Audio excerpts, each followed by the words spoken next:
Madness, the podcast where everyone is welcome to the table, but of course, no one knows whose turn it is.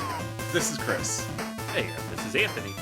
And this is episode 519, March Gamer Madness, Part 1, Civilization Games. We'd like to thank all our Patreon backers for helping us unlock a brand new episode. Hey friends, we are back, and for this super special ultimate battle craziness, it's March Madness. But not just in basketball, but also in cardboard. So, Anthony and I, we got a cardboard matchup of bracket proportions for you. Yep, we're doing it. We're doing this every year. This is how we roll. The March Gamer Madness, we pick a category, we build out the bracket. We get 64 games in that category or some adjacent categories, and we pit them against each other. So, round one, it's just round one because we got 64 games, 32 matchups. We're going to run them all down. We're going to cut this list in half. Next week, we're going to be joined by special guest Geof Gambill, who joined us about a year and a half ago in our special Civilization Games episode. So famously of the Longview Podcast, he's going to hop in and help us narrow that last 32 down to one. But this week, you get the main crew. We're going to knock out these 64, and there's some cool stuff in here. And we've organized it in some interesting ways I think you'll enjoy. Yeah, next week's the super special heavy guest. It's going to bring it down. But for this week, as you said, Anthony, it's us! Yeah, we know our stuff. We do. Know what we're doing. We're fans of Civilization games. We're big fans of Civilization games. Yeah, absolutely. Yeah, no, huge fans. Like, go back and listen to that episode with Geof. You'll hear, like, I actually took all my Civilization games off of the various shelves in my house. Oh, man. And put them onto one shelf. And I was like, hey, look at that. There's like 20 of these. This is the new Stefan Feld collection. I have all these games. Sure. But this has been my favorite genre of anything, going back to being like 9 years old when I was playing like Civ 2 on my PC in the living room. Like, it's great. Oh, sure, of course. All of those games, even the RTSs where you're building up a little civilization. Oh, yeah, Age of Empires? Oh, my God. So yeah. Great. Yeah. So, I mean, Civilization games and tabletop gaming work so well together. And what's really been interesting about it through the decades, or the generations, so to speak, for this episode, is it really has evolved. And there's a lot of different takes about Civilization games. And each and every one of them is relatively unique and always fun to get to the table. And it just gets smarter and better throughout. And I think Civilization games, now you have your Civ 6 and Civ 7 and all the other kind of stuff that's out there. But I think tabletop gaming does a very good job of managing multiple generations and millennia and all of these different cultures and backgrounds and leaders in a wonderful way. I mean, it's such a grand undertaking, more of a grand undertaking than almost anything else out there in tabletop gaming. Dude, it's still the holy grail to like build a Civ game that takes less than 5 hours and still feels like a Civ game. It's really hard to do. People come along every few years and they're like, we did it. And people play it and they're like, no, you didn't. It failed. And so what we've done to kind of reflect that is we've broken down our list into 4 categories. Okay. So when we say Civ game, you're thinking historical civilization game. Right? I am thinking that. That's what I was thinking. And honestly, to be fair, when I made this list, there's like 40 of those that are halfway decent. We almost could have just done that. Sure. There's so many, but we did narrow it down. And so we have historical as one quadrant. Yes. These are the classical, you go through all the different eras, starting in antiquity up to modern civilization games, right? Human history. Yeah, history. Like going way back. And like broad history and generally Western European-ish history, but not always. Sure. Just because that's unfortunately how everything is, very Eurocentric. That's where the games come from. Yeah, exactly. So when you think civilization, like the video game, that type of theme, that's that category. Sure. We then have science fiction. Ooh. So civilizations in space. In the future. Again, future. This is another category with like 30 or 40. Yeah. There's so many. Sure. Because honestly, a lot of sci-fi games are 4X games, and a lot of 4X games are Civ games. Yes. Not all, but a lot. Then we have fantasy games. Mm-hmm. So a lot fewer of these. This was actually a little more difficult to pull together because there are not. It's difficult, I think, to put this theme into a fantasy setting because the whole point of a fantasy setting is that it's static. That's why people like fantasy. It's old and everything's kind of the same, right? It doesn't develop over time. So there are definitely good examples. We'll go through those. And then the fourth category is a fun one. We're calling it micro civ. So where the rest of these are macro, where we're looking at multiple civilizations fighting it out for resources over millennia in some cases. Micro civ is like narrowing it down to one civilization at one point in time, sometimes within one species. Oh, okay. Right. So we'll get into like there's some like animal species here. There's specific locations, specific historical periods, but like really narrowing it down into one tiny little segment and chunk. Sure. Whereas a game, like it's on the screen right now, Through the Ages, is all the chunks over many thousands of years. Yeah. So both are very good experiences throughout. It gives you a sense of civilization building, and as you said, trying to get that on a table in a tabletop period of time, very difficult, but very challenging. But also, as you mentioned, Anthony, the golden grail of all of this out there. So yeah. We've got a lot of great games, so let's get to the first matchup. Yeah, we're going to kick it off. Yep. So we have this wonderful tool here from Bracket Fights. So we're going to be able to see the matchup here, choose the matchup. If you're listening on audio right now, hit up YouTube or our Patreon, where you can also find the video. I'm going to upload it there. There's video on this? There's video, yeah. I'm being videoed right now, is what you're saying? You could see the deer in the headlights look Chris just gave. Oh no! Oh no! Hey, our pictures are there, but they're it's mostly the screen. You're going to get to see. All right. The game boxes themselves and the matchup and what's going up against what. So for those of you who maybe if you're listening at some point or you're like have it on the background, you put the video up, then at least you can see what we're talking about in case we don't mention the name of the game at a steady cadence, which we try to. We do.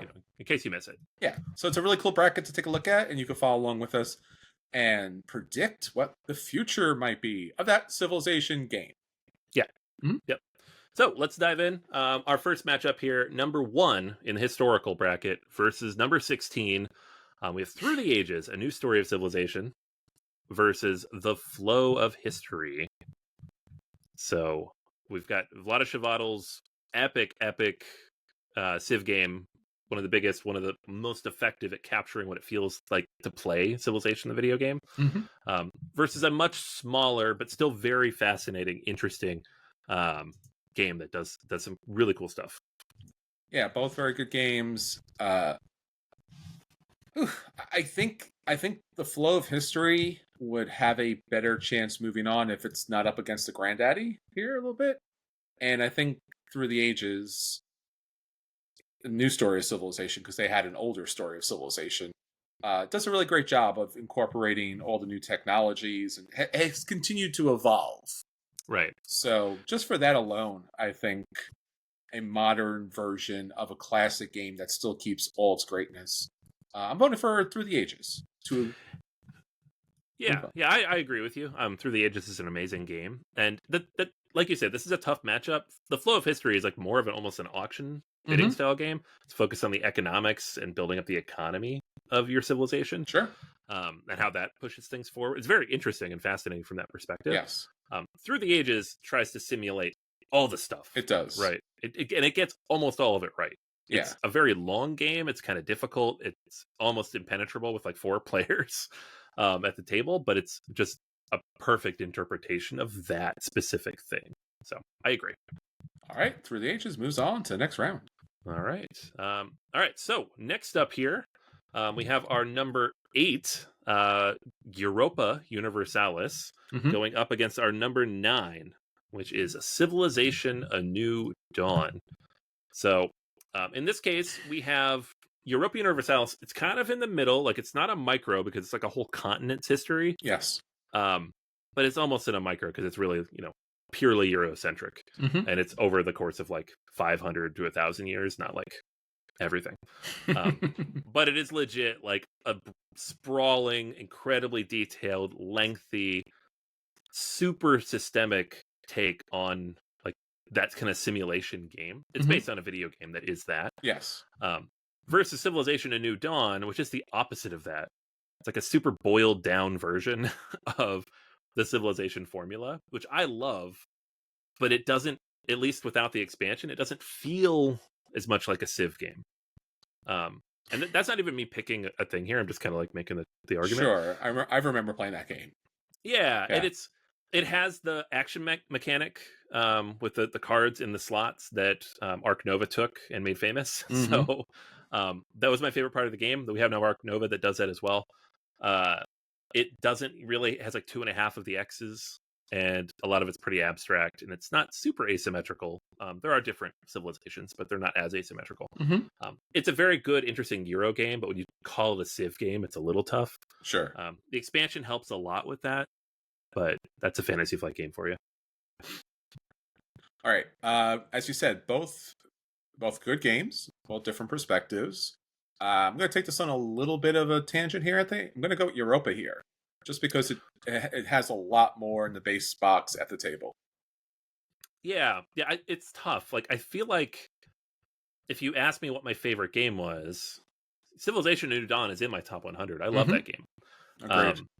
But when we're talking about a Civilization game that's representative of those systems and of the cool things you can do and of history, I just don't feel like a New Dawn really captures that. So I'm going to agree with you and go with Europa. I don't want to. I mean, it literally has Civilization in the title. Yeah, and I want to do that thing that drives you nuts every year where I'm like, no, I just like this game. And you're like, yeah, but it doesn't fit the theme. I'm like, no, I don't care. I like it. It's gotta fit the theme, man. Why are we here otherwise? Yeah, no, I just, oops, sorry about that. I just like the game and I want it to win. I hear you. All right, so Europa Universalis moves on to next round. Despite being difficult to say, moves on. It's a mouthful. Yeah. All right, next up we have number 5, Nations, going up against number 12, Antique 2. Electric Boogaloo. Boogaloo, yeah. So Antique 2, again, one of my favorite games. It's a Matt Gertz game. It's one of my favorites of his. It is also very kind of narrowed down to like a European-focused antiquity time frame. And it's pretty abstracted in terms of like what you're doing. There's no asymmetry. You're not actually building up a specific civ. You're just kind of going out and finding different resources, building them up, and trying to score points. Nations is a card-driven actual like civ game in the sense of like you have a specific civilization you're working with. It's asymmetrical. You can get leaders. You get different locations. You can find wonders and upgrade those. There are wars. There's famine. Like, it simulates all that stuff in an interesting way. It abstracts it down to some degree because it is all cards. But I think it just does a much more interesting job of exploring a civilization in the game. Yeah, I've played both of these. These are both great games and do both explore quite well. I'm going to go with Nations here. I think it's just a fuller presentation of that kind of Civ feel. Right. Yeah, no, I 100% agree with that. That's an easy one for me. All right. Next up, we have Seven Wonders at number 4, which is absolutely a Civ game. Staying more in kind of the antiquity era. You're not like Seven Wonders, the time of ancient wonders. Going up against Civilization, the board game. It's back! Sid Meier's Civilization, I should say, because we have other Civilization, the board games coming up. Which is the, I think, 2013 or 2012 take on the Civilization board video game. And it is a lot more like the Civilization video game. Yes. The thing here with these two is they're both very good. They're both about the same age. They came out around the same time. I enjoy both of them. One of them is much longer, but that's beside the point. Yeah. They both kind of need their expansions to really feel like full Civ games. Sure. I'll give you that. So I'm almost thinking, like, which expansions are better? Because, like, Seven Wonders, you kind of need those leaders. And then Civilization, the board game, you kind of need Fortune and Fame. Otherwise, the culture track is pointless. Yes, 100%. So I'm going to go with Civilization, the board game, because I have really fun, nostalgic feels for that game. And every time I look at it on my shelf, I'm like, I want to play that.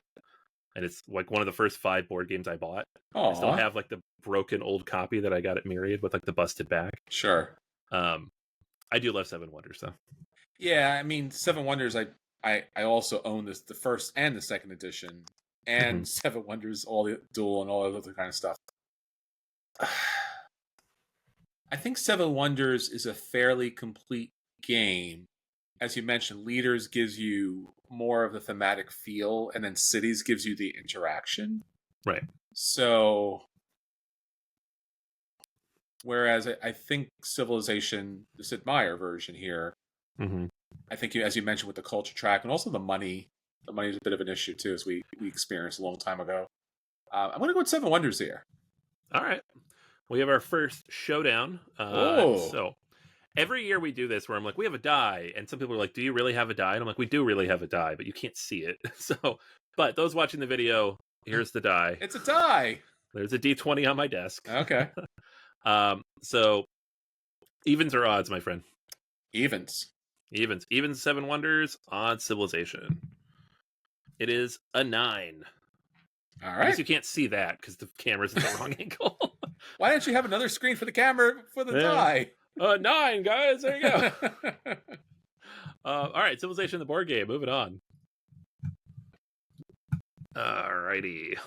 So next up, we have on our matchups Civilization, just Civilization. Francis Tresham's, I believe, 1980 classic. Sure. And Roll Through the Ages, which is Matt Leacock's pub-friendly roll and write, in which you are building up your civilization in the Bronze Age. This is about as weird of a matchup as you could have. Yeah. You have like the game they invented the genre. Yes. Like not just for the board games, but like for video games as well. Mm-hmm. Cited as a reference for Sid Meier. And then you have Roll Through the Ages, which is a great game. Yes. One of our favorite roll and writes. I don't know. Was it called it's rolling? You have those little pins you stick in the wood block. Yeah, there's writing too. There's writing, right? You have to make the monuments on that too. Yeah. But it was. I don't think they called it a roll and write at the time, but it is what it is. Yeah, and it was still revolutionary at its time when it first came out, which was what, 15 years ago, 12 years probably. Ago? Yeah, it's pretty old. Yeah. Goes way back. I say pretty old when the other game's 45 years old. Yeah, both very good games. I can't see bumping Civilization without a real fight here. Yeah, I know. That's tough. Like, I have only played... I think I played this twice, and I think one of those might have been Advanced Civilization, or like... Not... Like I played, was it Western Empires you could get, which is like half of Mega Civilization? Sure. So it's big, it's sprawling, it's long, it's complicated, it's got a lot of fiddly rules. Again, it was made in 1980. Yeah. But it's so influential, and it really does capture what it was like in that time, right? Like you start in 8000 BC, and you work your way all the way up to the end of antiquity, basically. So yeah, you don't get into modern times, but you get almost 8,000 years of development in the game. Sure. It's such, like, for when it came out, for no other games having done something like this, it was just mind-blowing. Like, the fact that Francis Tresham invented the Civilization genre and then also the 18XX genre, like 2 years apart, is mind-blowing to me. All right. So, yeah, I'm going to go with that, I guess, is my long way of saying that. All right, Civilization moves on to the next round. All right. Okay, so I threw Mega Civilization on here as well, just because it's huge and it's funny. It's this, again, like if you go to Board Game Geek, it shows this as a re-implementation of Civilization, but it's a re-implementation of that plus Advanced Civilization, and it came out 35 years later. Yes, and it's like 15 hours long, right? And it plays 18 players, right? And it's like $600. Yeah. That you can actually get the pieces of this now for a lot cheaper. So I can't remember who picked up the license for this. It was Capstone or somebody else, but you can buy Western and Eastern Empires. Yes, they separated it. Yeah, I have Western Empires downstairs. I never bought Eastern because I'm like, I can't get Western to the table. I'm certainly never going to get them together, both together. But but you can buy them both separately, and then you can combine them, and that becomes Mega Civilization. That's fantastic. Smart idea. Yeah. So that's cool, and those are more accessible. They're like $100, which is a lot, but not crazy like this one. It's just, I just love that it exists. It's so audacious. Sure. I remember when it came out, everybody, I think the industry itself was kind of shocked and amazed by the game. Yeah, no, absolutely. So there's that. It's cool, and why does it exist? Awesome. And then Empire's Age of Discovery, which is a reimplementation of Age of Empires 3, another Civilization video game from Glenn Drover. And this is like a worker placement game about the Age of Discovery, so colonization and colonialism and taking people's land and all that good stuff. So again, kind of micro-ish, but over the course of like 500 years. Sure. It did a lot of things for the first time when it first came out. Yeah. The new version came out in 2014? Mm-hmm. The one we're talking about here, but the original, I think, 2006. Mm. So this is a tough one because we got a game I've never played and probably never will, but I think it's amazing. I played half of it. Sure. I played the Western half versus a game that I kickstarted way back when Kickstarter was new, and I like and appreciate, but has grown to have some challenges with the theming, and also just the worker placement elements feel a little dated. So yeah, it's got that. What would it be? Dominant species kind of sideboard where you place out your figures. Yeah, and it's all programmed. Actions. Yeah, you're programming. So I'm gonna go with Mega Civilization, because then it'll be up against regular Civilization next week, which would be funny. Oh my god. Yeah, I'll go Mega Civilization too. I think it's audacious enough, and I think it met the challenge. It knew the assignment, and it met it. Yes, yeah, and it wasn't Kickstarter, which is even crazier. They're Yes. like, we're making this, and we're spending our money on it. They did. It was big. I saw it. So much money. All right, next up we have Imperium Horizons, which is the third release of the Imperium series from Nigel Buckle and David Turczi. It's a card game, tableau building card game about playing a civilization. Versus Mosaic, Story of Civilization, which is a big sprawling Euro game by Glenn Drover, who also did Age of Empires, which we just talked about. And it's much longer than it seems like it should be, but it does all the things, again, because you can't shorten this genre. I like both of these a lot. I own them both. Imperium I really fell in love with recently after playing Captain's Share. I've been playing my copy of Horizons a lot. The card elements make it so you can play so many different civs, and all the cards are so thematic to those civs. I'm going to go with Imperium. I'm going to go with Imperium too. I liked Mosaic, but it left me wanting a lot for it too. The board was very abstracted. It was, yeah. And there's expansions that apparently open some of that up. For such an expensive game with so much going on, it's tough to like recommend that and say like, oh, it's better if you pay an extra $100. Does the expansions include a score tracker? No. Oh, I forgot about that. That should be automatically disqualifying. In their Civilization, no one knows how to keep score. So ridiculous. We played the game for like 4.5 hours. I'm like, okay, let's keep score. There's no track. There's no track. I'm gonna go to board game. Nope, it doesn't exist. Okay, that's the dumbest thing I've ever seen. Yep. All right, next up here we have number 2 versus number 15, Clash of Cultures Monumental Edition. Specifically the Monumental Edition, because then you get the expansion with the specific civilizations that you're playing as. And the elephants. Yeah. And Imperial Settlers, one of my favorite games. It's a quirky little cartoony take on Civ Builder. Again, kind of a tableau card-based game. Not as complicated as Imperium, but similar vibe. Yeah, both very good games. Both, I mean, these are very different takes on the Civilization genre, but they do take up multiple different civilizations and not just kind of a homogeneous kind of like this French civilization versus this slightly less French civilization to the left of it. So, yeah. I mean, the one that has the most robust kind of cultural experience, the 4X's and everything else that goes along with it, is Clash of Cultures for me. Yeah, same. Imperial Settlers it's in my Hall of Fame, right? Like I retired it for my top 100 this year because it's that, like, I like it that much. Yeah. but it doesn't feel like a Civ game. It feels more like a Tableau builder, which has Civ theming to it. Yeah, and then it boils civilizations down to like one specific aspect of it, of like Yeah, stereotype. it definitely walks that line in some of the civilizations for sure. To the point where they're like, now we're doing ones that didn't exist, like the Atlanteans. You're like, oh, okay, well, I guess you can't be accidentally racist about a civilization that ever Watch existed. them try, man. Watch them try. All right, Clash of Cultures. There you go. On. All right, so that is, folks, that is all of our historical section. Okay. So we'll run through these at the end, but those are your 8. Nice. So next up, we're going in the order it gives us. We're going through the micro Civ grouping. Okay. So again, these are smaller, more contained looks at civilization style theming. So first up, we have Tzolk'in, the Mayan calendar, which is all about the progression of the Mayan civilization, versus Ecos, First Continent, which is about kind of the ecological. Is that what I'm trying to say? Ecological?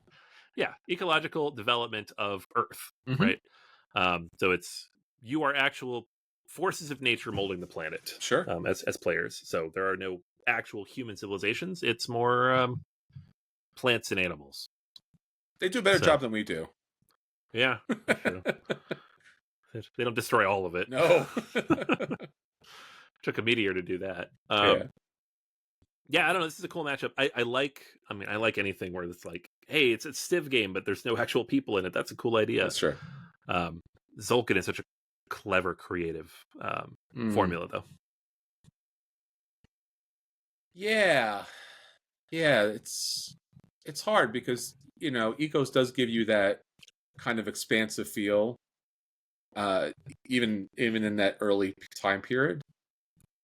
I mean, it's kind of a coin flip for me, but I guess Tzolk'in, just because I think it provides, and this might be unfair for Ecos a little bit, but the cultural aspect to the game is, it's not just because they have culture in their game, human culture in their game, but because the board itself and so many of the different aspects are so well ingrained.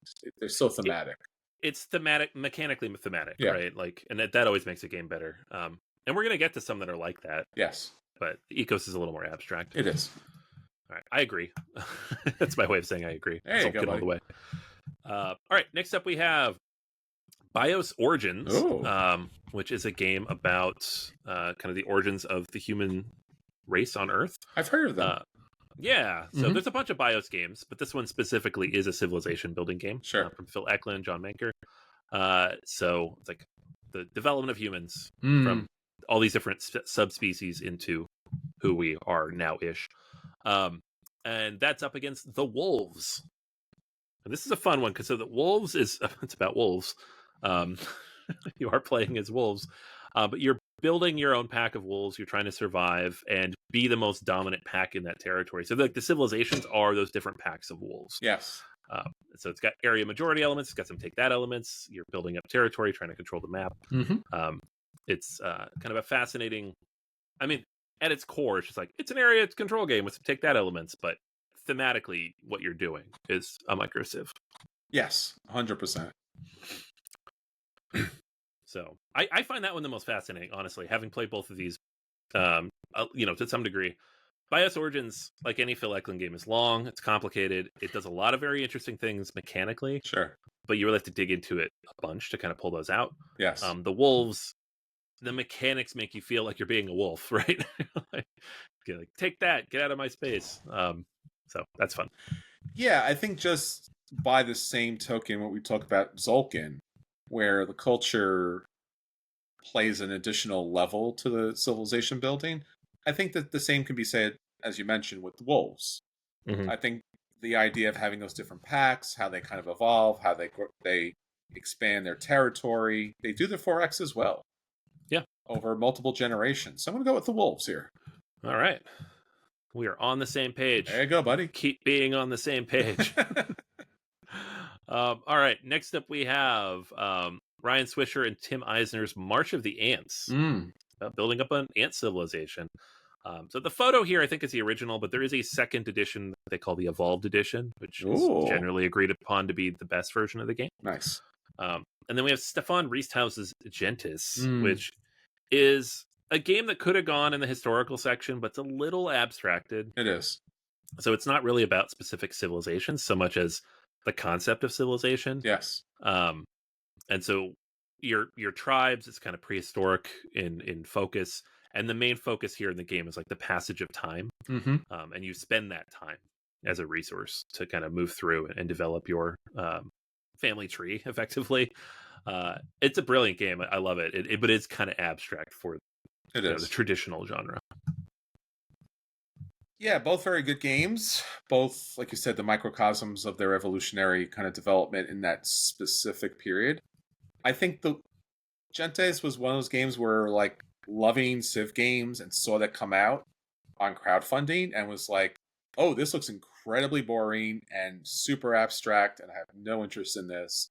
And then luckily I got a chance to play it.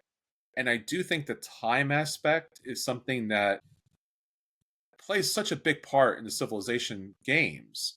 But I think here, and maybe only here, do you really play with that mechanic. Right.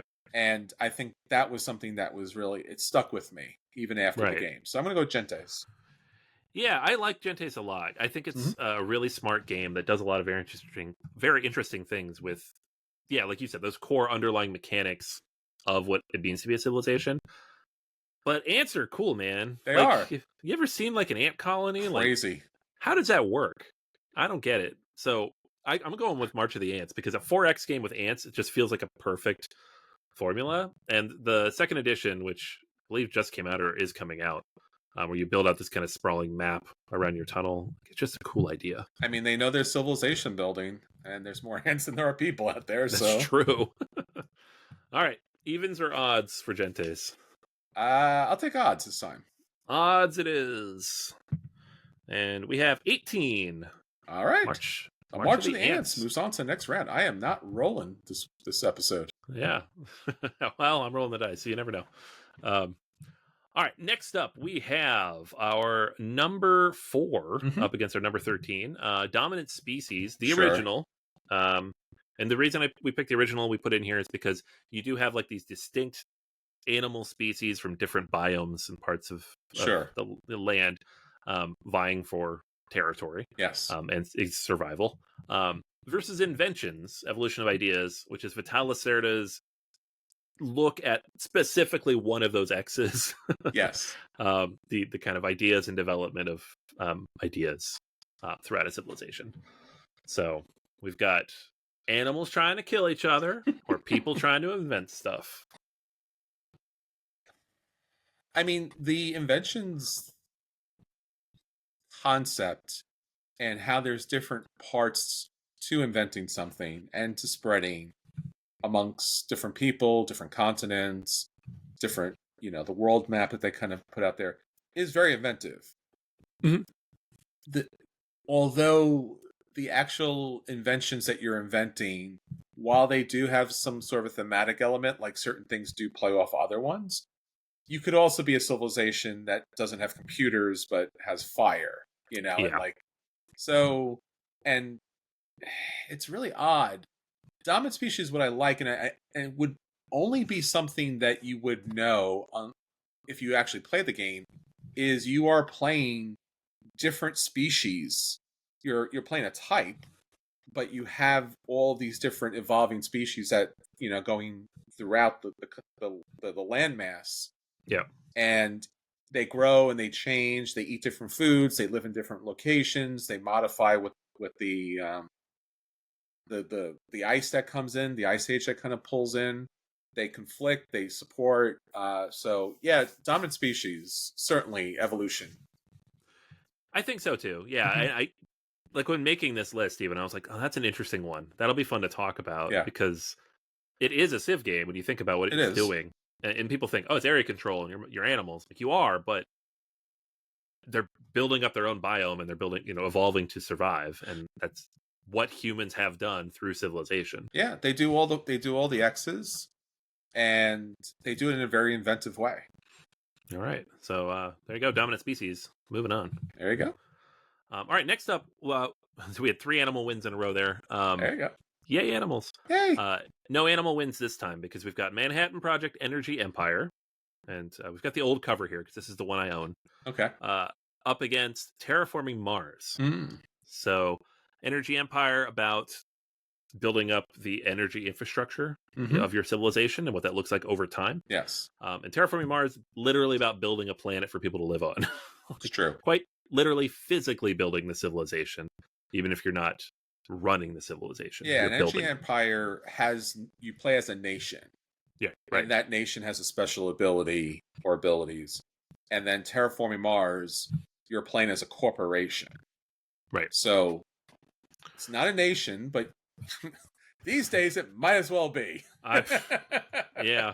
Not to get political, but but it might as well be because I think that's. But again, it is that that race for control. Again, all the 4X's that come along with it, and both of them are evolving their technology in order to be able to live on that particular land. Whether it's Terraforming Mars, where they're actually changing the land, or Energy Empire, where they're changing the land, typically unintentionally because they're using toxic energy, and they're trying to evolve away from that or out of that.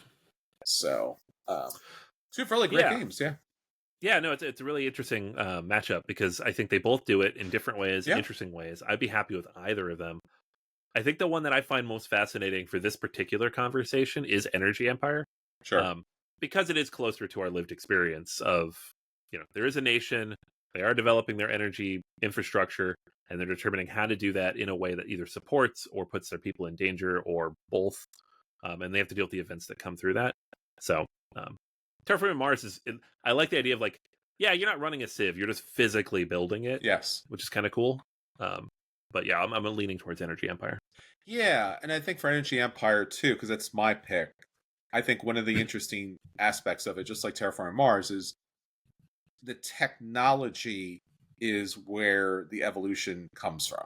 Mm. So the Energy Empire certainly is something that really fits very well. Awesome. All right. Moving on, we have a nice weird matchup here for you. We have the Great Zimbabwe, which is similar to Zolkin, looking at a very specific time and place and a civilization that existed. I don't remember exactly what the time frame is, but it is an ancient civilization in Africa.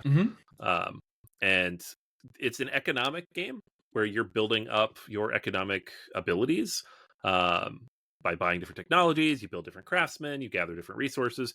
Mechanically, the game is very interesting. It doesn't really have anything to do with the Civ game. It's just, the different things you take on, whether it's what you create or what you can create or what gods you're worshiping, will determine what your victory point condition is, which I love. And then it's a race to get there. Whoever gets to their condition first is the winner. It's somewhat abstracted. It's got that classic Splotter ugly map problem. Yes. But just a very clever, interesting take on an economic Euro and taking place in a civilization that just isn't represented in games very much, if at all. So I always find that fascinating. Rebirth is a new game from Reiner Knizia about people going out after the apocalypse and finding various bits of once beautiful land and buildings and rebuilding them. So another building a civilization type of game. Sure. It's Knizia, so it's abstract. Oh, yeah.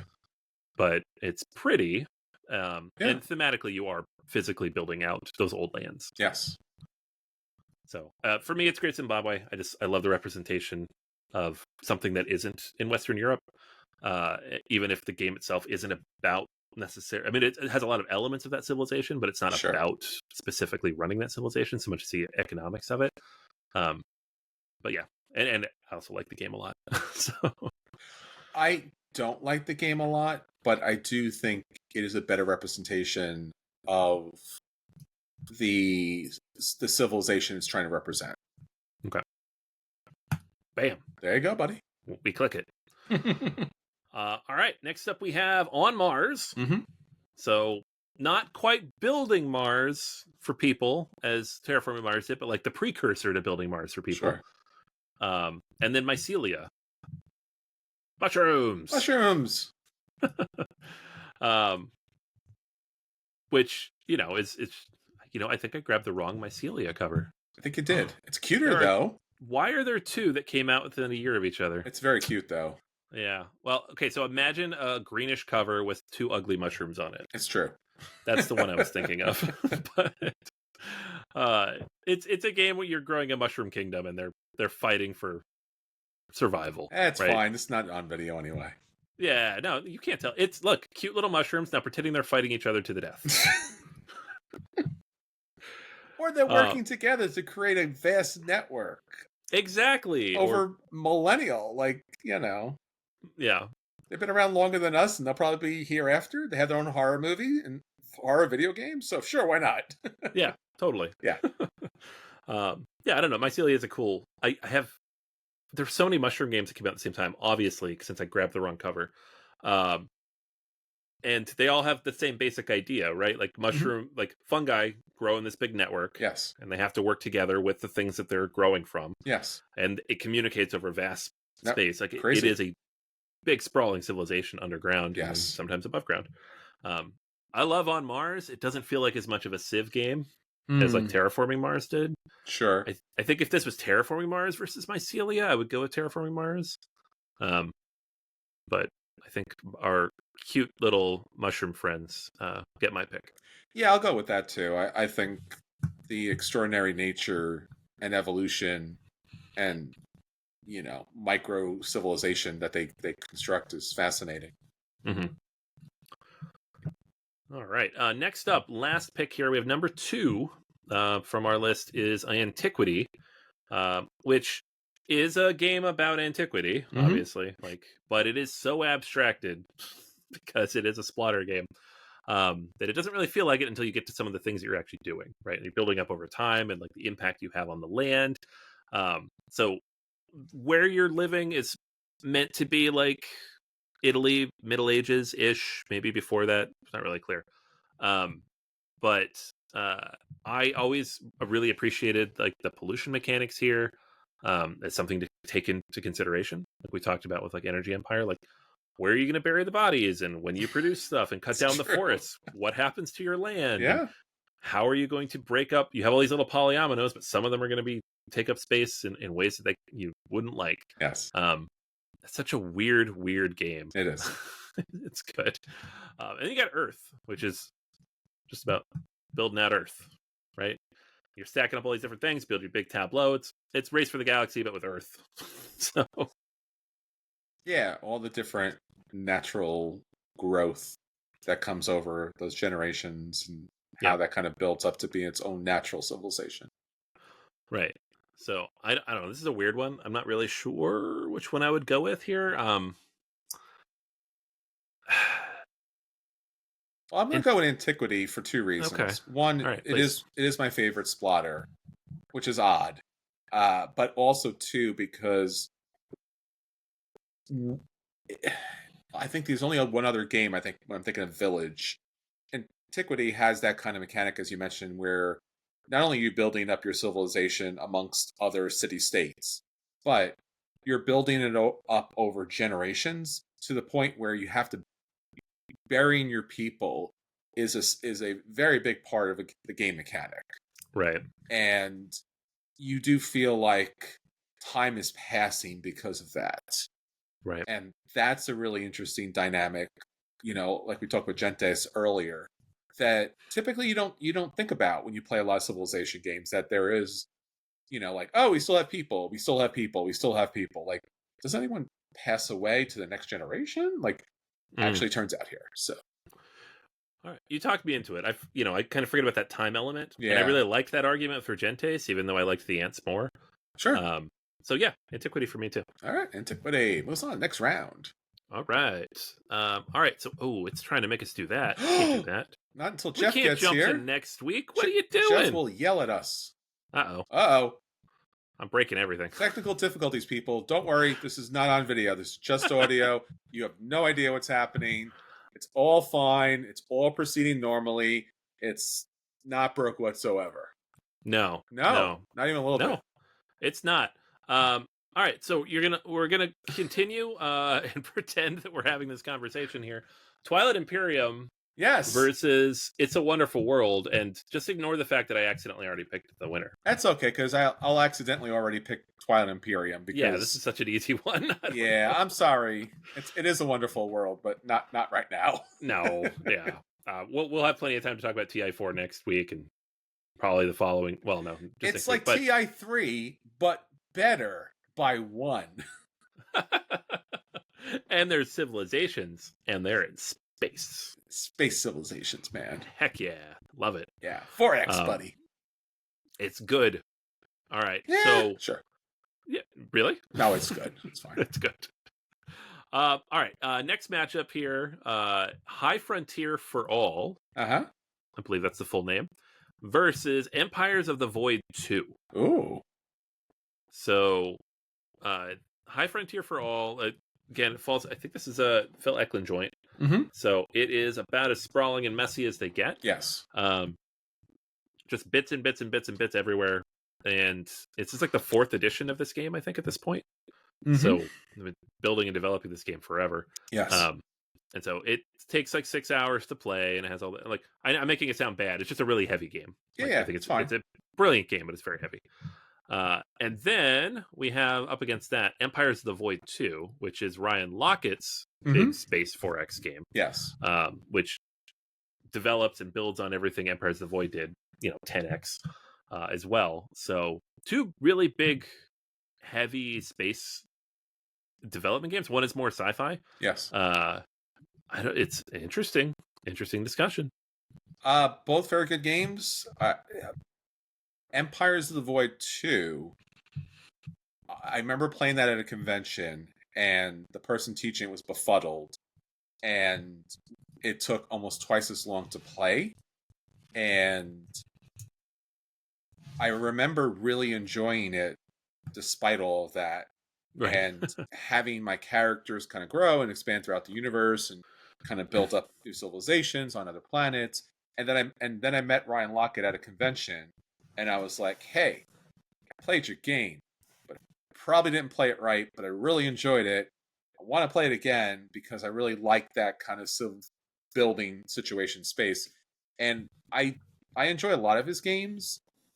This is one of my favorites of his. So, yeah, Empires of the Void 2 is my vote.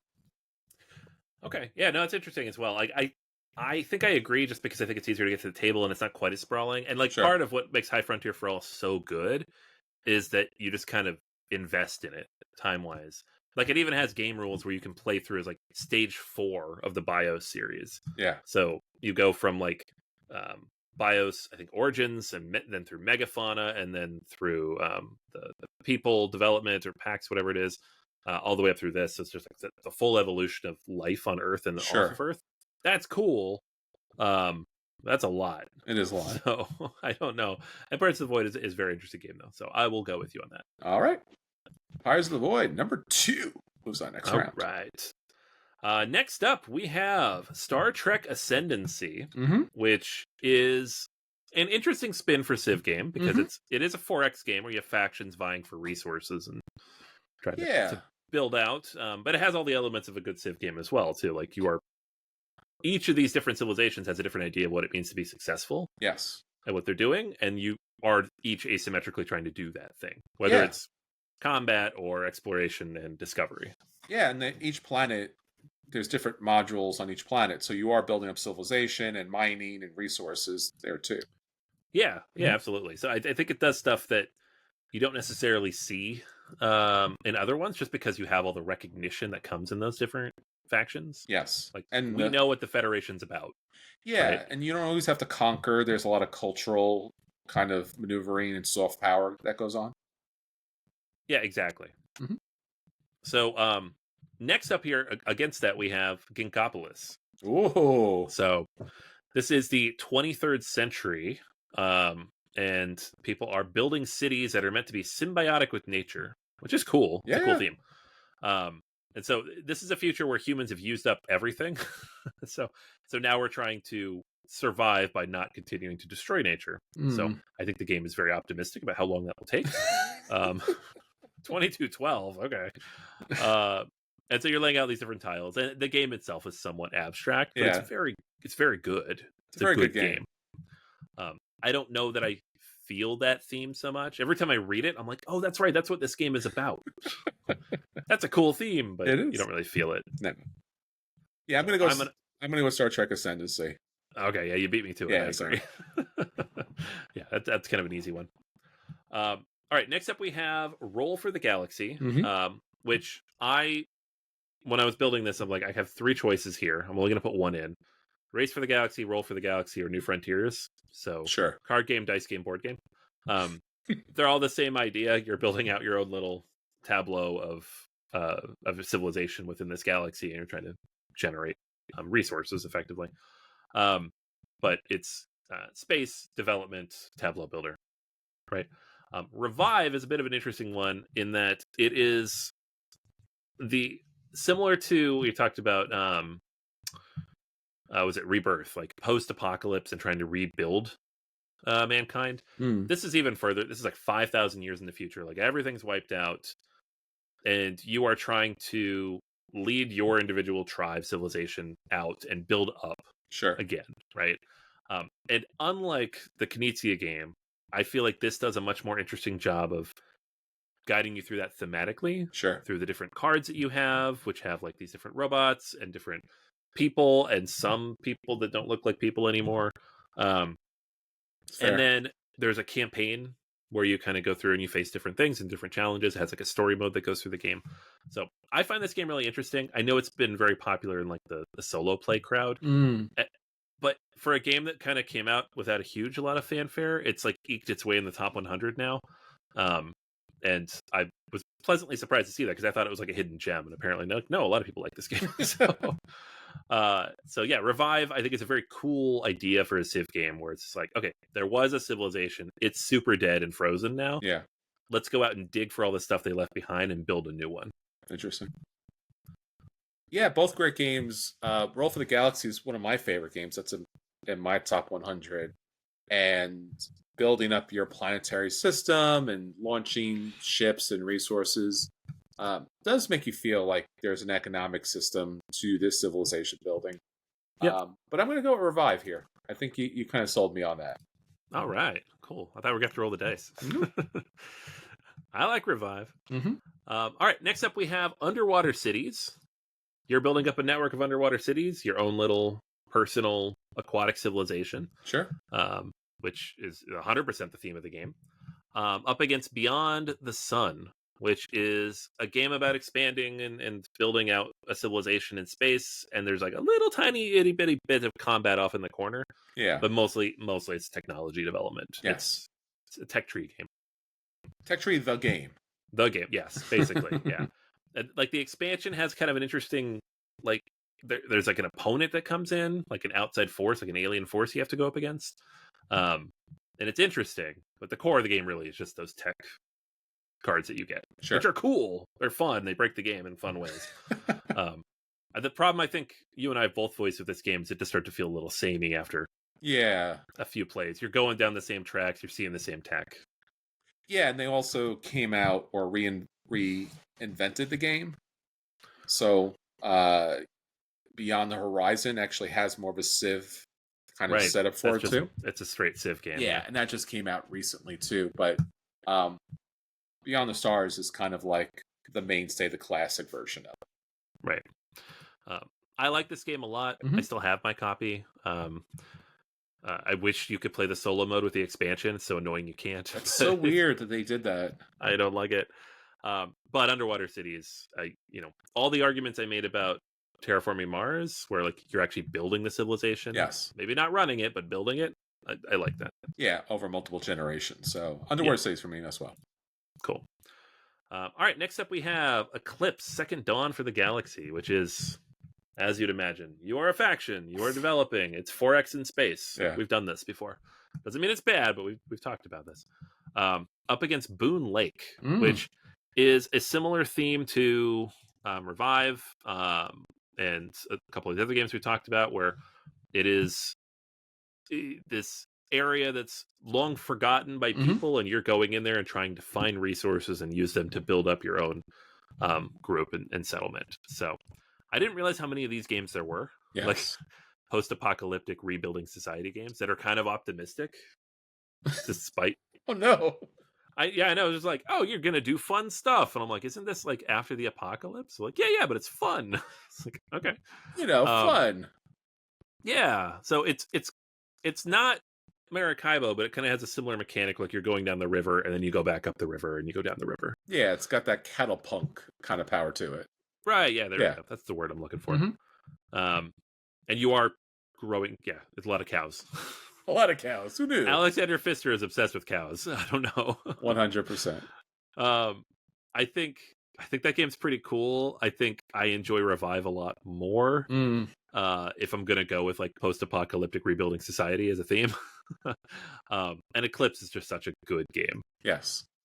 So I'm gonna go with Eclipse here just because it does give you the more robust experience of expanding, building, and developing your technology, your tech tree. More than the cattle punk. Moonlight's it's more abstract. Yeah. Right? Like it's a Pfister game. All of his games are kind of abstract with good mechanics, and the theme is like whatever. Sure. So all right, next up here, 2 more matchups in the sci-fi bracket. We have Andromeda's Edge, which is one of the more involved sci-fi worker placement games you can play. Yes. Versus Apiary. And I had fun putting this on the list because I was like, wait, is this? Yeah, totally. You're building up a bee civilization in space. Yeah, space bees. That's a thing.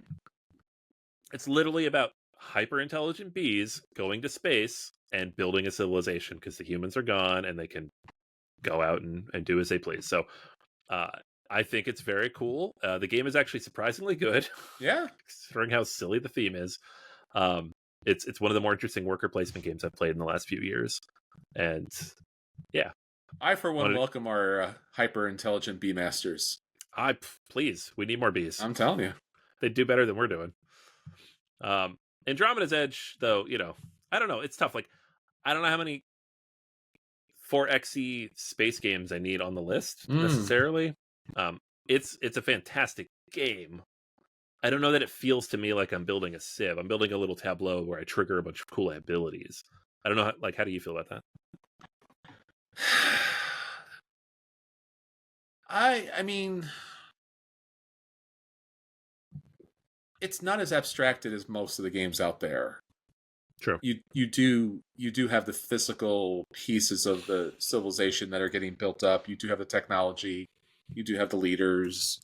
You do have the ships. You do have how they're built off on as the game goes on.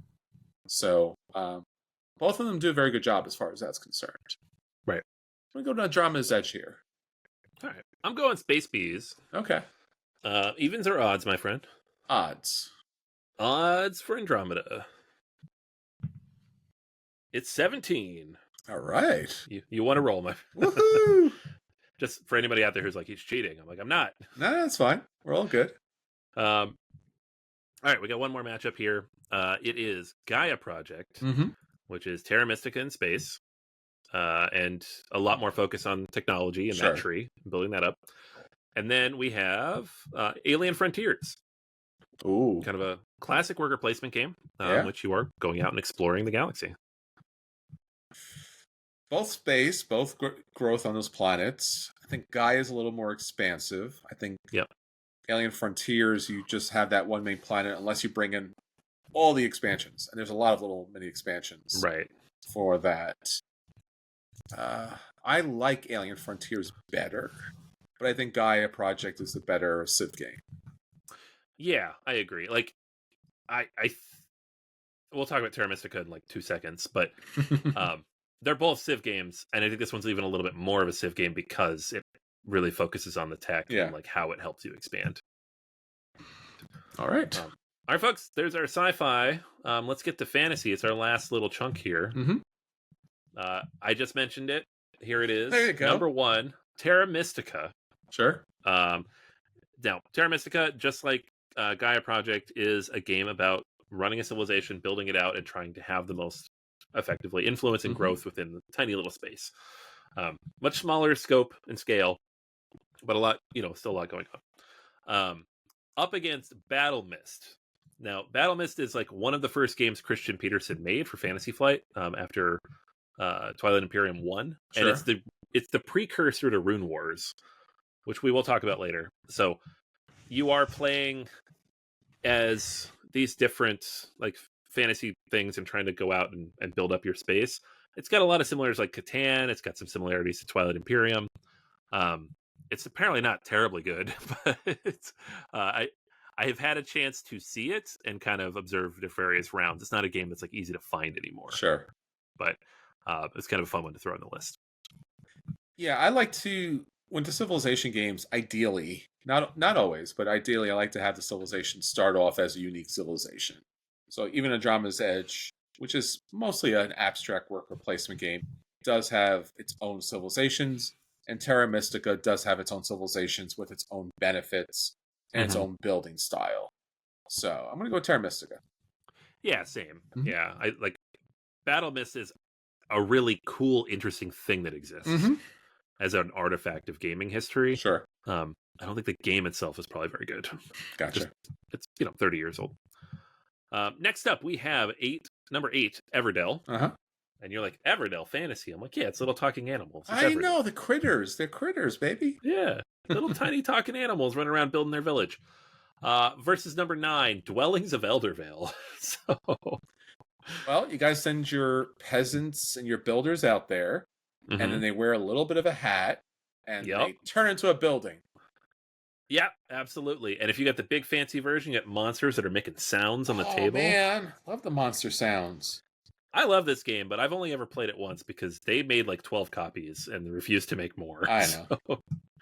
So, it's tough. Like we put Andromeda's Edge in there, which I agree with. Everdell is such a cute little fun experience where you're building up this like village almost. Yes. But it's almost like a day in the life, like a cozy game versus like a Civ game. So I don't know. I'm gonna go with Dwellings of Eldervale. Yeah, I'm gonna go with that too, because I do think you are building a civilization up, you're building towns up. Yeah. And you're dealing with monsters over time for that fantasy. Right. And characters die. They have to be brought back. So Yeah. That's right. I forgot about that mechanic. Yeah. That's interesting. All right, next up, we have Northgard Uncharted Lands. This is a 4X game. At first glance, you're like, oh, it's a Viking game. But it really takes place within like this universe. It's like based on a video game, Northgard, in which the Norse myths are real, right? So you're dealing with the different gods and stuff. Yes. That come with that as you build up your little clan and fight for dominance there. And then we have Hyperborea, which is an interesting take on this kind of spin on like the bag building mechanic, like early on, like back in 2012, 2013. And so I feel like you have more experience with this one than I do, right? Yeah, I own this game, and it certainly has that kind of growth of the civilizations out from the particular player side. Right. So it fits that kind of. I mean, more people are probably familiar with Orleans with that bag building element to it, but it is growing, your group of people and how they kind of go out and conquer lands and such. Right. Yeah. So it's an interesting game. I remember playing it a couple times back when it was relatively new, and I was like, this is fun and interesting. Yeah. Northgard is just, by all accounts, and my experience with it is limited, but it's a little bit shorter, a little more direct, and it just does cool things with the overlap here. So nice. Yeah, I'll let you go ahead and pick first. It's a hard one. Both kind of bring it down to kind of a smaller level, which is fun. I'm going to go with Hyperborea, just because I think that you have more control over your civilization building, the bag building. Yeah. Yeah. Yeah, nice. It's tough. Like I'm trying to think like which one gives me more of a feel of a Civ game. They both do a little bit, but they can different ways. Yes. You could leave it up to the roll. I think I will. I like the more focused, contained approach of Northgard, but evens or odds? Evens. 11. Ooh, there you go. All right, so Northgard. Moves on to the next round. All right. All right, next up, we got some mythology games. Oh, there you go. Cyclades coming here at number 4. Bangers, baby. Going up against number 13, Deus. Yeah. So The Cyclades, gods, man. The gods are everywhere. yeah, we got both sides of the gods here. So Cyclades is like, the big dudes on a map, monster type thing. New version coming out like very soon. Yes. Keep getting emails from Hachette Games like it's coming. And then Deus, I remember playing this with you. Yes. I remember Daniel and I both got this for you. Yeah, separately. I have the giant. Still have it, and the giant mat too. Yeah. Yeah. And it was just a lot of fun. Like you're building out this different space, and the gods are kind of influencing how you build that and expand. It's just a very clever spin on it, and just haven't really seen it come back, which I found surprising because it felt unique. Yes. Yeah, it's one of those games, kind of like Abyss, where you play out the characters to benefit your own kind of civilization, and then eventually they have to ascend, and then you lose that, but you gain victory points. Cyclades is a little more straightforward because you are building metropolises throughout the game, or metropoli maybe. So you're building. Let's go with that. You're building harbors. You're building different places to worship. Economy is essential, even though there are gods and monsters in play. It really does come down to the economy in that game because it's a lot of bidding. So I'm going with Cyclades. Yeah, I think I'm with you on that. Not only because I trust the person who owns both of these. Yes. But like, if you ask me, like, which of these do you want to play right now? And I'm like, I kind of really want to play that. Like, I remember famously, I didn't like Cyclades versus like Kemet. Yeah. But Kemet's like one of my favorite games of all time. Sure. It doesn't mean I dislike. I'm not Daniel here. Like Cyclades needs to burn in a fire. And that auction mechanic is so cool. Yeah. All right. Next up, we have Civolution, which you had to remind me was fantasy. Yes. I was trying to find a place for it in historical, and you're like, that's not historical. No. Oh yeah, that's right. You're like a god building a civilization. Yeah. And also it's super abstracted. Like there's no actual No, real world stuff in it. Sci-fi fantasy kind of weird this is happening. And then you've got Monumental, which is a game in which you are building your own civilization based on like this tableau of cards that you've built up. Yes. And it has a bunch of gods, demigods, mythical characters that come in the form of miniatures and wreak havoc. Yeah, if you buy the miniatures version. Right. And there's also real civilizations in that game before it went off the rails, like, Yeah, it's one of those games like I put in the historical category until I did more research. I'm like, more fantasy. Yeah, it certainly fits with the Cyclades kind of thing, like civilizations, but gods and pantheons and stuff like that too. So so interesting matchup here. I famously didn't love Civolution. I think as a Civ game, it's doing some interesting things though, because I keep coming back to this, but you are building the civilization. Yes. Which I think is a cool idea. Monumental, it already exists. You're more running it. Yes. And it is a little abstracted because it really wants you to move towards getting those monsters out there. You got that grid of cards that you're playing with. Yeah. So despite it being, not my favorite game of last year, I will vote here for Civolution. I'm going to vote for Monumental. I think the multitude of different civilizations and how they kind of utilize the pantheon, I think, is really smart. I think it's a good mechanic to it. Great. All right. Odds or evens? I'm going to go odds here. Odds for Monumental. It's 11 again. Woohoo! The third time I wrote 11. Is this die loaded? It's not loaded very well. I know. All right, Monumental. Moving on. All right, next up we have Heroes of Land, Air, and Sea up against Might and Magic. Oh, okay. Heroes. So Might and Magic Heroes came out back in 2012. This is not the new Heroes of Might and Magic that came out recently from GameFound. Sure. This is going back a little bit further. It's still based on the video game, but you are playing as, you start out with a hero, an army, and a city, and you're trying to build that up, recruit new characters, get new resources to actually increase your production, basically build up a civilization and be able to function in this fantasy world. Whereas in Heroes of is it Land, Air, and Sea? I always get that one mixed up. You're doing all the things. It's a sprawling 4X fantasy game, of which there are not very many. So it stands out because if you walk by it at the table, you're like, yep, that's a big old map, and you got armies, and you're building up resources, and you're going out, and you're trying to generate more. It really feels like an epic battle between these different fantasy races: orcs, humans, dwarves, elves, all that good stuff. So it's I don't know. This is an easy one for me. Heroes of Land, Air, and Sea is one of those like big sprawling games that I always wanted to get. And it's just like, I don't have the table or the group for it. I never picked it up, but I played it. Looks cool. It's that kind of promise of an RTS on the tabletop, and it's massive. It's got a lot of pieces to it and a lot of expansions. And it was one of the first crowdfunding games where it was just a massive amount of money for it. Right.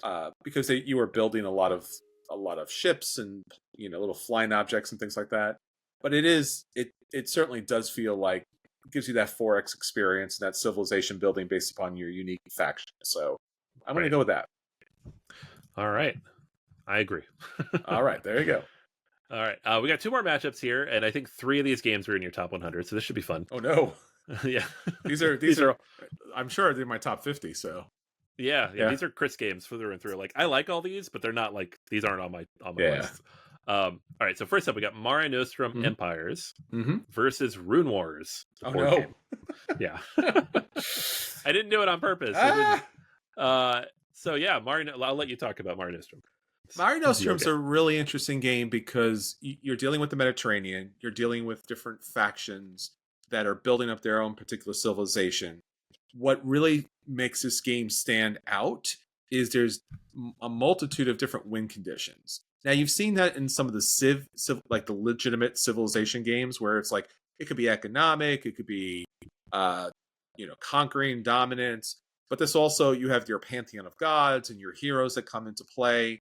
And there's a really interesting trade mechanic with this game, which is fun because even during all those times, you have to trade with each other. Because if you didn't trade with each other and use tariffs, that would be ridiculous and just bring your civilization down. So don't do that.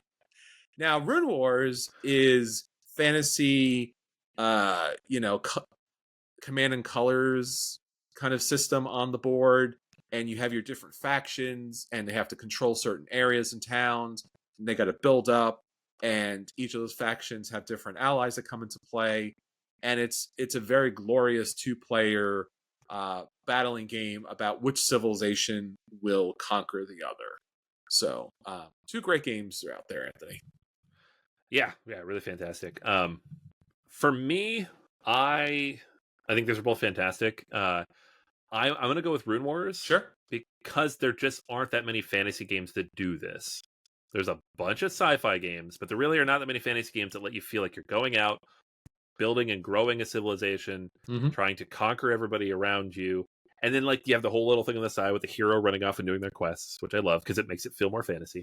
And it's epic and it's long, but it's not boring. Like a lot of long fantasy games are just like you roll a bunch of dice and you wait.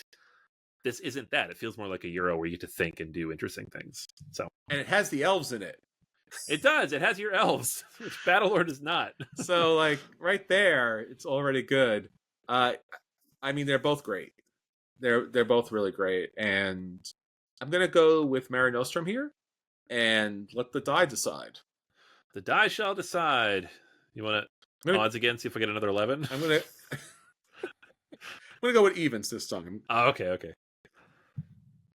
20. Nat 20. There you go. Yeah, Mare Nostrum. Mare Nostrum is on next round. Does it just win the whole thing then? Are we done? There you go. It's a natural 20. It wins everything. Yeah. All right. Last matchup here. Another one of your favorites. Yes. I know, Small World. And one of your favorites, Tapestry. Yeah, that's a game. That is a game. I threw it here in fantasy, and then I was like, what are the fantastical elements here? I'm like, I don't know if there are any really. It's just like they made up some civilizations. They have some asymmetrical abilities, but it's pretty abstract. Yeah, I mean, the idea of the game is you have these different tracks that you're trying to race up for your civilization. And yet, again, the technologies don't have to connect necessarily. So you could be really low on one track and high on another, because it's really hard to do all four, I think it is, if I remember correctly. Unless you break the game and do that. I don't know. I played it twice and got almost to the end of all four tracks. And that's when I was like, I don't like this game very much. It's a little odd, to say the least. Small World is, again, and we should mention, so many of these Civilization games that we're talking about throughout, historical, micro, fantasy, sci-fi, they have a history. They have their own previous editions. So Mary Nostrum, we just talked about here. Small World was called Vinci, which was a more realistic historic kind of epic on the same thing on the board. And again, Small World takes the fantasy theme, but where really the civilization comes in is you start out on this map, there's already civilizations that have gone into decline, and you can benefit off them or not, or you can attack them, or you benefit off your own powers and your own race-specific powers, and then your own race and powers and civilization will go into decline, and then other races with special powers and such will come up. So Tapestry is very good because it is a very pretty game on the table. Like, there's so many elements to the different buildings. It was one of those first big box games with all the pieces out there. So it does evoke some elements of civilization building and even the space. You have space on the board too. So it certainly does try very hard to get to a civilization kind of theme. Yeah, it does. And I throw it here in fantasy just because it is kind of abstracted. It could be a civilization, but it's just like an ultra abstracted. And the buildings baseline. And everything don't really make sense in a modern context anyway. They're just kind none of that matters. No. Like, that doesn't affect the enjoyment of the game. It's cool. It's tactile, but yeah. I don't know. I think Small World's a lot more interesting, especially if we're talking fantasy. Yeah, fantasy. I mean, this is a game that's 100% about civilizations, building up, crashing down, and then another one taking its place. So Small World, my friends. Small World. All right, we did it. So let's run them down real quick. Go for it. All 32. On the historical side, we got Through the Ages, Europa Universalis, Nations, Civilization. I'm sorry, Sid Meier's Civilization, the board game. Civilization, Mega Civilization, Imperium, Horizons, Clash of Cultures. All right. So those will all face off next week with our friend Geof. Under Micro Civs, we got Zolkin, the Mayan Calendar, Wolves, March of the Ants, Dominant Species, Manhattan Project, Energy Empire, Zimbabwe, Mycelia, and Antiquity. Mm-hmm. For our sci-fi picks, we have Twilight Imperium, 4th edition, Empires of the Void 2, Star Trek Ascendancy, Revive, Underwater Cities, Eclipse, Second Dawn for the Galaxy, Andromeda's Edge, Gaia Project. And then for our fantasy bracket, we have Terra Mystica, Dwellings of Eldervale, Northgard, Cyclades, Monumental, Heroes of Land, Air, and Sea, Mare Nostrum Empires, and Small World. All right. There you go. It's a good list, and next week, the big hitter comes in. Geof is going to help us out and give us the correct answers, so to speak. Right. Well, we'll have 3 people, too, so we have to retire the die. Oh, no. Not the die. We end on the nat 20 roll, so we're good. I'm going to still claim that means that Mary Nostrum wins the whole bracket, but we'll ask what Geof what he thinks. Ask us. All right, ask us. All right, everyone. Thank you for joining us this week. Until next time, this is Chris. And this is Anthony. And we'll save you all.